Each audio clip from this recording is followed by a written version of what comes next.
Graça e paz em nome do Senhor Jesus.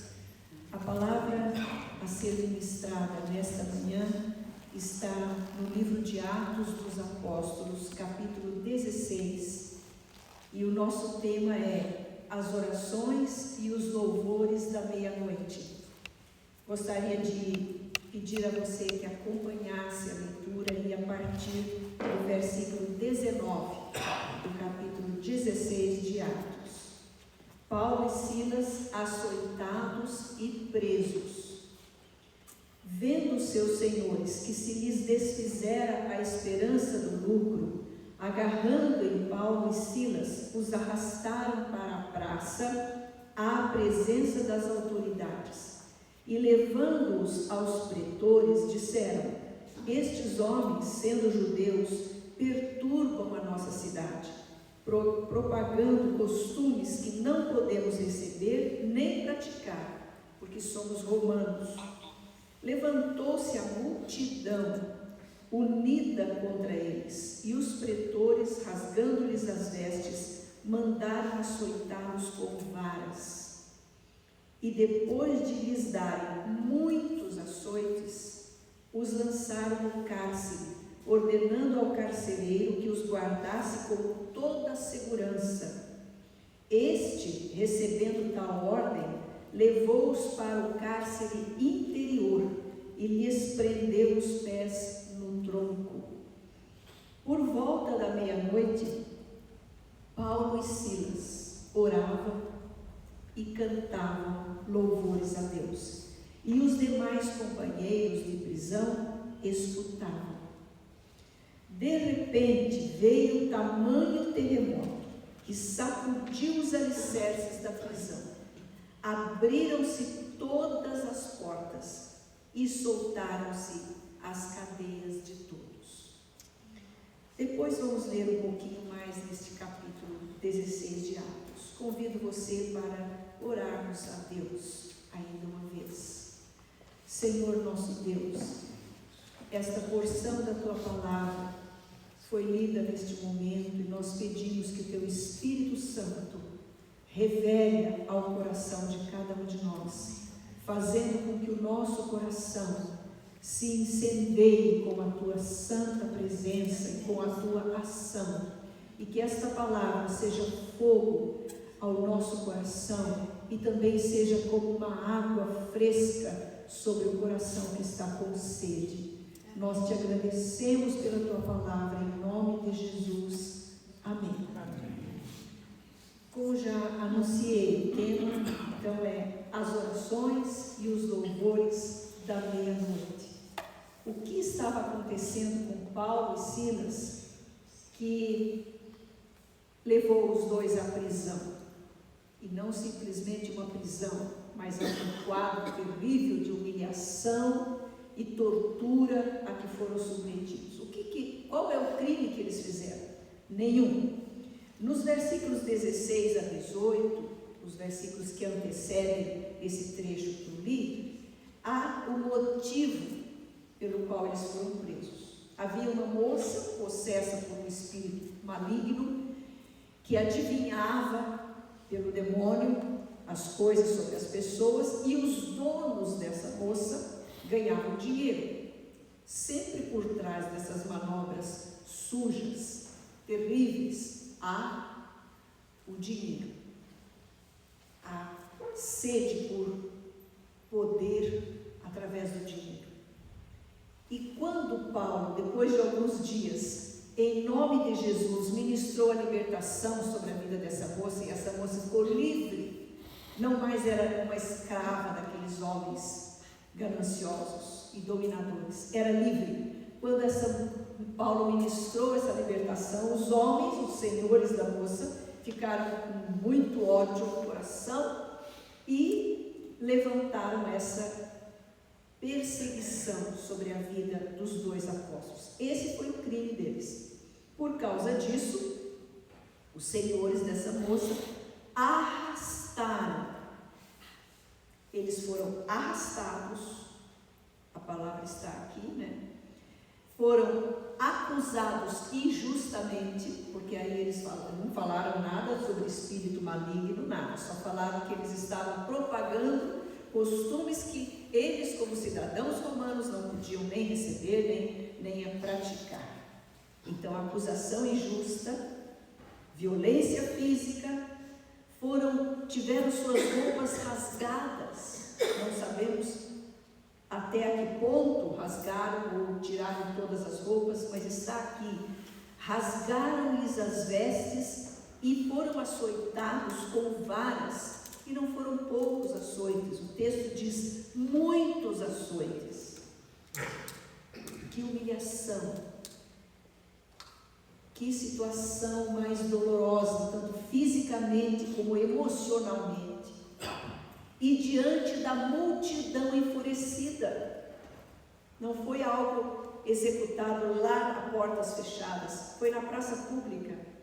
2 homens de bem, 2 homens de Deus, passando por essa experiência. Então, qual a atitude desses homens? Em primeiro lugar, oração e louvores à meia-noite. Olhe novamente comigo para o versículo 25. Por volta da meia-noite, Paulo e Silas oravam e cantavam louvores a Deus, e os demais companheiros de prisão escutavam. Meia-noite, o meio da noite. O que significa isso? A noite e a meia-noite é um momento de escuridão.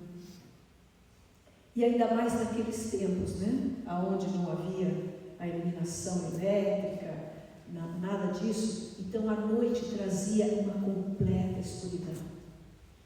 A meia-noite também é aquele silêncio, ainda mais no tempo em que à noite as pessoas dormiam, somente os malfeitores se levantam, não dormem à noite para executarem os seus crimes. É à noite que as doenças ficam mais gravemente, se agravam. É à noite que as pessoas cometem os seus delitos e crimes, porque amparados, abrigados pela escuridão, pelas trevas. Mas há um outro tipo de noite também, a meia-noite existencial, ou seja, aquela meia-noite na nossa vida, quando parece que tudo está escuro e nós não enxergamos a luz, não enxergamos solução. Olhamos para um lado, o problema está aqui. Olhamos para o outro lado, o problema também está ali. Olhamos para trás e só temos coisas terríveis a nos amedrontar e nos assustar. E olhamos para frente e não enxergamos o que vai acontecer agora. Então essa é a meia-noite que ocorre a cada um de nós em algum momento, seja depois de um diagnóstico de uma doença, seja depois da perda de um ente querido, seja depois da perda do emprego, situações que afetam o ser humano numa ou noutra situação, em alguma escala menor ou maior, situações de penúria, um desentendimento familiar profundo, um desagregamento da família. Meia-noite na existência, a pessoa que vai embora e que nos abandona, ficamos sós, as injustiças que sobrevêm muitas vezes sobre nós, como igreja temos sofrido essa questão. Meia-noite, hora de choro, hora de pranto, hora de lágrimas, hora em que Satanás traz todo tipo de dúvida e acusação na cabeça. Foi porque você fez isso, foi você é culpado disso. Teve alguém que já levou sobre a cruz toda a nossa culpa, a nossa dívida. E tem alguém que é especialista em semear dúvidas e medos no coração, o diabo. O que aconteceu qual a atitude de Paulo e Silas nesta hora da meia-noite? Certamente estavam sofrendo dores físicas, porque tinham sido açoitados com muitos açoites, e foram colocados no cárcere interior, ou seja, na cela de segurança máxima, e torturados com aquele instrumento de tortura que era o tronco, equivalente, quem sabe, ao pelourinho da nossa história triste como brasileiros.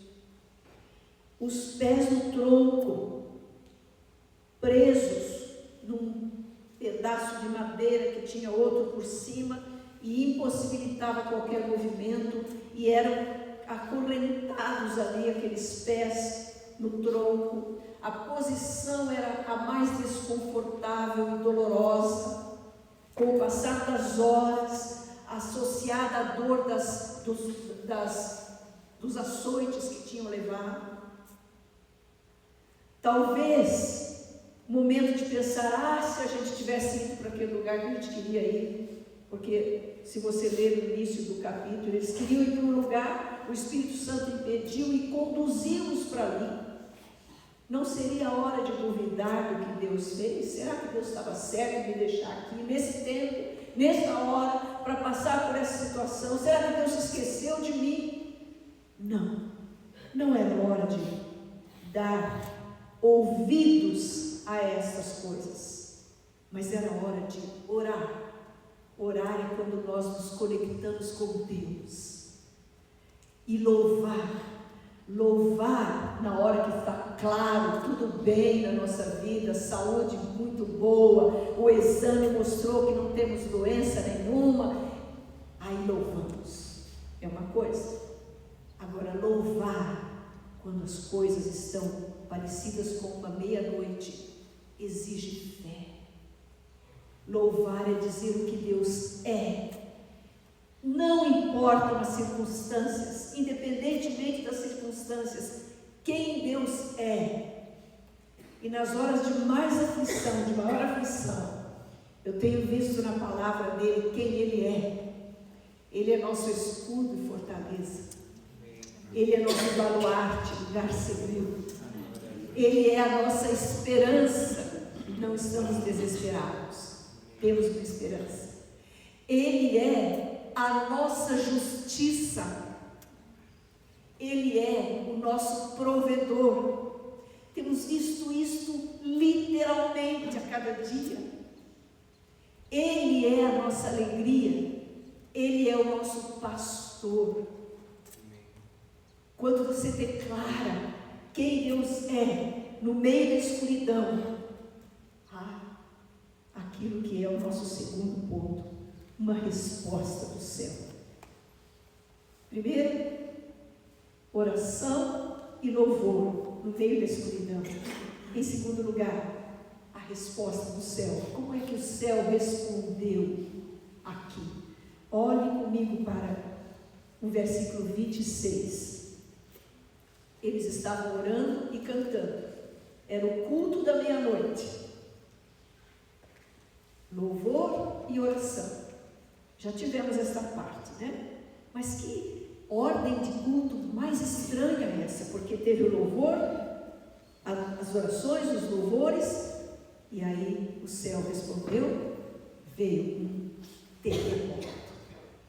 E não somente um tremorzinho, mas vamos ler o versículo 26. De repente, sobreveio tamanho terremoto,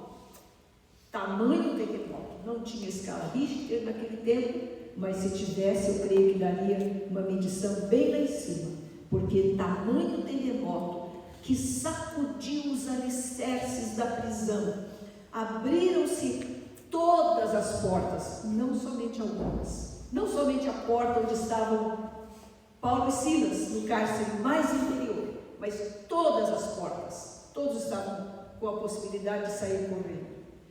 E soltaram-se as cadeias de todos, não somente de Paulo e Silas, de todos, aqueles que escutavam, aqueles que estavam escutando a primeira parte do culto da meia-noite, as orações e os louvores da meia-noite, sob dor, física, moral, sob aquele constrangimento e aquela humilhação e aquela posição de mais desconforto e dor possível,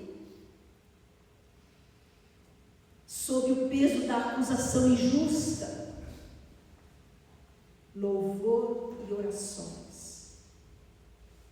O céu respondeu do jeito do céu, do jeito de Deus, inesperadamente, de repente, você está esperando alguma coisa, alguma ação de Deus, creia que de repente, espere, porque a palavra de Deus nos diz que Deus trabalha para aqueles que nele esperam, e aqueles que esperam nele nunca serão desapontados, nunca, porque Deus é fiel, e Ele é poderoso, todo poderoso, para fazer tudo aquilo que Ele diz na sua palavra. Então o céu respondeu, de que maneira? Com esse tremendo terremoto. Deus ouve e responde às nossas orações. Sem desmarcar aí Atos 16, gostaria que você abrisse comigo no Salmo 34.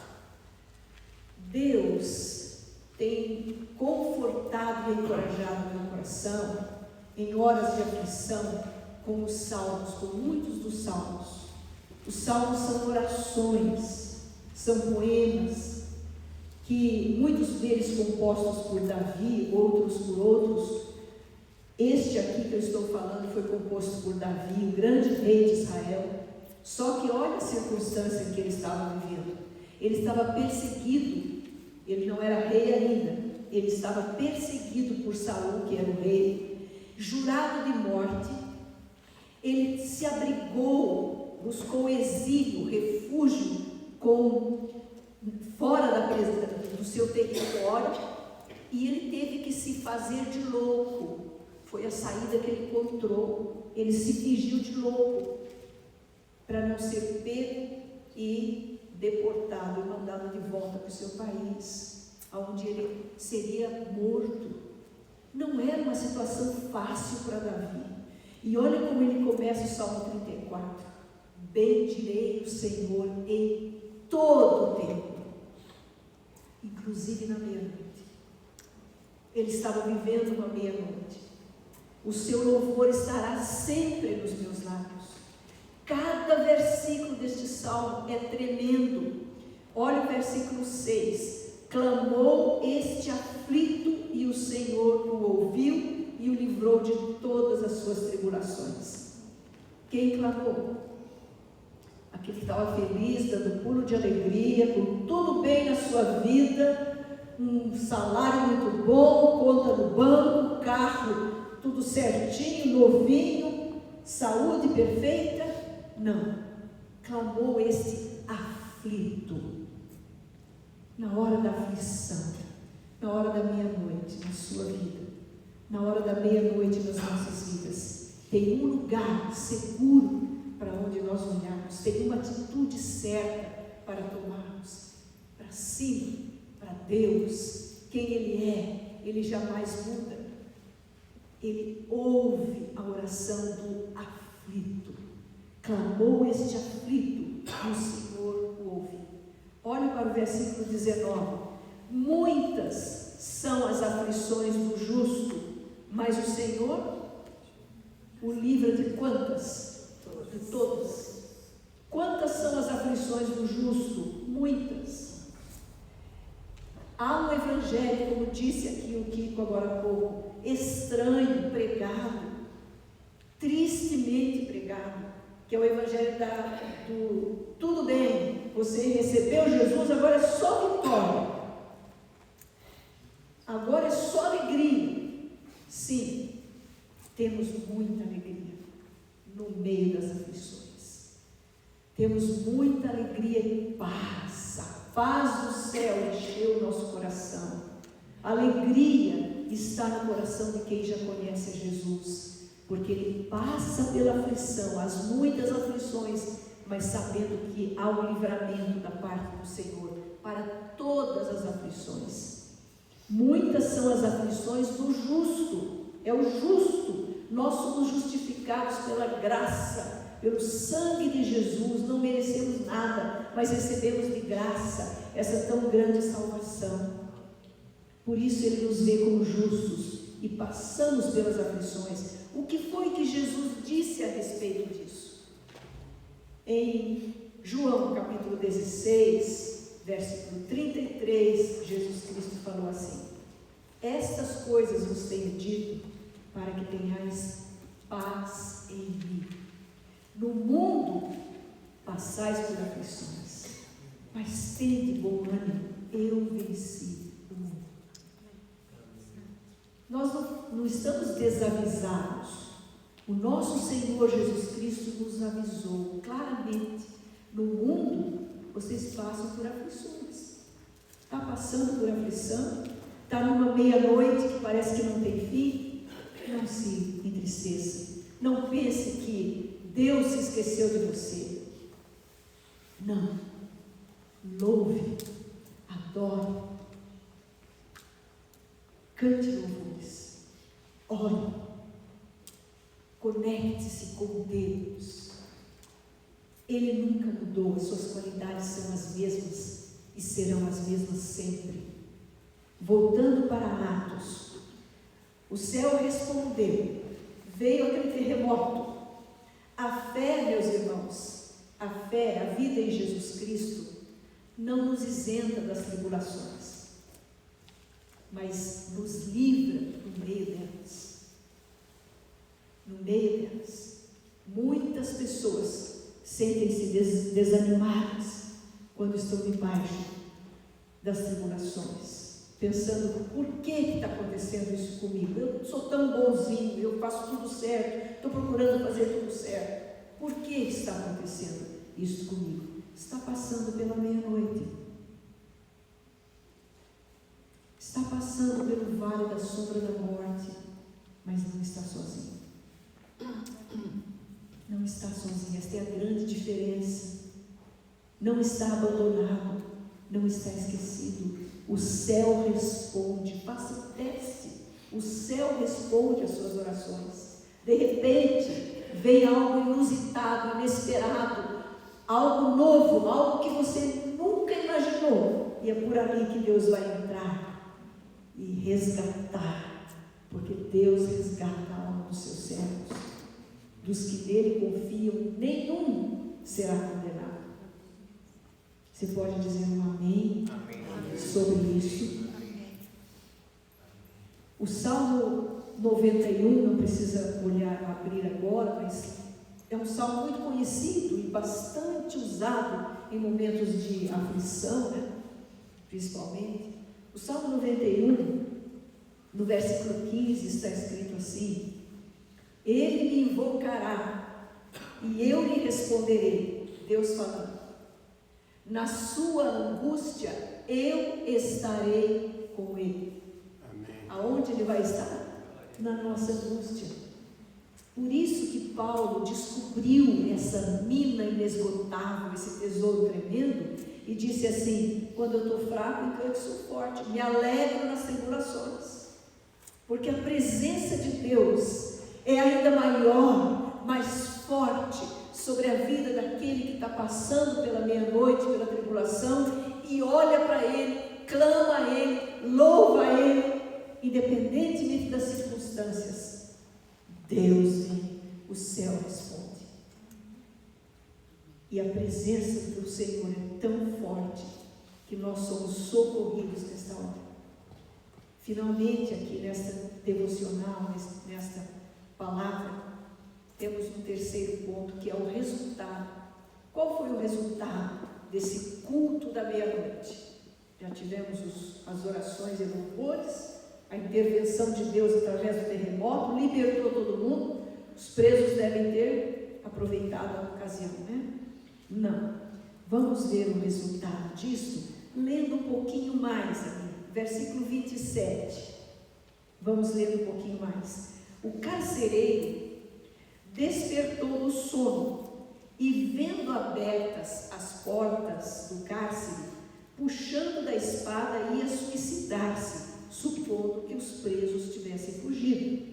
Claro, naquele tempo o carcereiro respondia pelos presos. Se faltasse um preso, ele ia ser morto. Então, quando ele viu todas as portas abertas, ele falou: pronto, eu já era, né? Então eu vou me matar para não ser morto.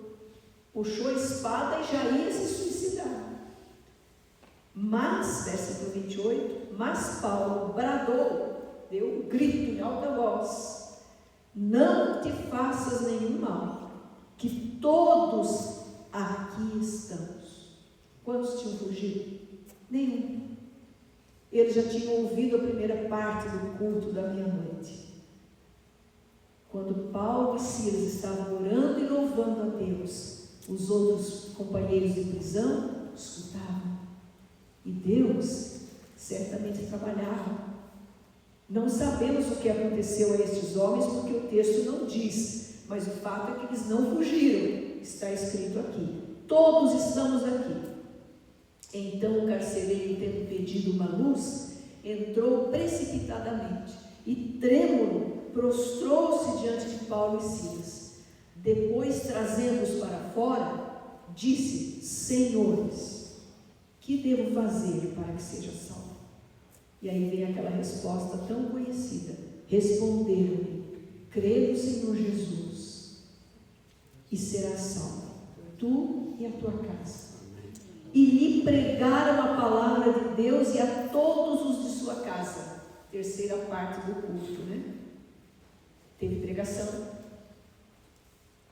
louvores e oração, intervenção de Deus com o terremoto, libertação, pregação da palavra. Paulo jamais ia deixar o culto terminar ali. Que oportunidade tremenda! As dores ainda estavam lá, com toda certeza. Mas ele pregou, eles pregaram a palavra de Deus a todos os da casa do carcereiro. Agora vamos para uma outra parte desse culto da meia-noite. Naquela mesma hora da noite. Alguns dizem assim: Deus tarda, mas não falha. Nada certo como esta frase. Deus não tarda e não falha. Deus nunca se atrasa, nem se adianta. Ele tem a hora certa para agir. Espere por Ele. Deus agiu na hora certa. Deus jamais tarda, jamais se atrasa. Naquela mesma hora da noite, cuidando deles, lavou-lhes os vergões dos açoites. A seguir foi ele batizado e todos os seus. Então, levando-os para fora, para a sua própria casa, aliás, lhes pôs à mesa, e com todos os seus manifestava grande alegria por terem crido em Deus. Como é que termina esta noite? O culto avança madrugada adentro, né? Pregação da palavra, conversão. Já tinha tido a conversão, estava acontecendo aquele processo, todos ouviram, todos creram. Vem agora os curativos, né? O carcereiro traz, leva para sua casa, lava os vergões dos açoites, dos muitos açoites, e põe à mesa. Antes, porém, houve batismo. Não deixaram para o dia seguinte: já que agora é noite ainda, é madrugada ainda, à tarde nós vamos fazer o batismo. Não, naquela mesma hora, você creu, agora é a hora do batismo. Batismos e refeição. Teve um outro item: grande alegria. Está escrito aqui: manifestava grande alegria por terem. Então não era só o carcereiro, por terem crido em Deus. A fé não nos tira das aflições. Não se espante com as aflições, porque a fé em Deus, a presença de Deus, esse Deus maravilhoso, poderoso, amoroso, imutável, está com você na aflição. E por causa da fé nele, você pode viver no meio da aflição em grande alegria. A alegria está no coração de quem já conhece o Senhor Jesus. Você conhece Jesus? Você sabe quem é Ele? Ele é o Criador de todas as coisas. Ele é todo-poderoso. A hora que Ele quer mandar um terremoto, o terremoto é dele. A terra é dele, Ele que criou. Se Ele ordenar um terremoto, o terremoto vai acontecer. Se Ele ordenar um tsunami, o tsunami vai acontecer. Se Ele fechar os céus, não teremos uma gota de chuva. Se Ele tirar o ar, que o ar é dele, todos nós vamos morrer. A água é dele, o fogo é dele, o poder é dele. A Bíblia diz que do Senhor é a terra e a sua plenitude, tudo, o mundo e os que nele habitam. Então todas as pessoas que pertencem ao planeta Terra, todos nós pertencemos a Deus. Alguns não aceitam nem a existência de Deus, alguns agem do jeito que querem, mas eles são de Deus. A hora que Deus puser a mão, vai ser talvez tarde para muitos, porque na verdade pertencem a Deus. Queiram, aceitem, creiam ou não, pertencem a Deus. Deus pode tirar a hora que quiser. O céu intervém, o céu responde à oração do aflito. Clamou este aflito. Meu querido irmão, minha irmã, quando você estiver passando por uma aflição, lembre-se dessa passagem. Olhe para cima, olhe para Deus, clame. Não se sinta menosprezado, esquecido, injustiçado, coitadinho, e fica com aquela autocomiseração, aquele dó de você mesmo. Ai, pobre de mim. Não. Lembre-se, clamou este aflito e o Senhor ouviu. É meia-noite na minha vida, tudo escuro, a coisa está apertada, a situação está triste. Por que está acontecendo comigo? De novo. Clame, ore, louve. Os louvores da meia-noite são tão ouvidos quanto os do meio-dia. Deus não dormita nem dorme. Ele escuta a oração. Ele ouve a oração do aflito. Ele livra o justo das suas tribulações. Amém? Você crê? Hoje é uma meia-noite para você. Em algum aspecto da sua vida, este momento é o momento de meia-noite. A oração e o louvor em plena meia-noite vão trazer a libertação. Todas as portas vão se abrir, as cadeias vão se quebrar, cair. Vamos orar ao Senhor. Que Deus te abençoe, em nome do Senhor Jesus.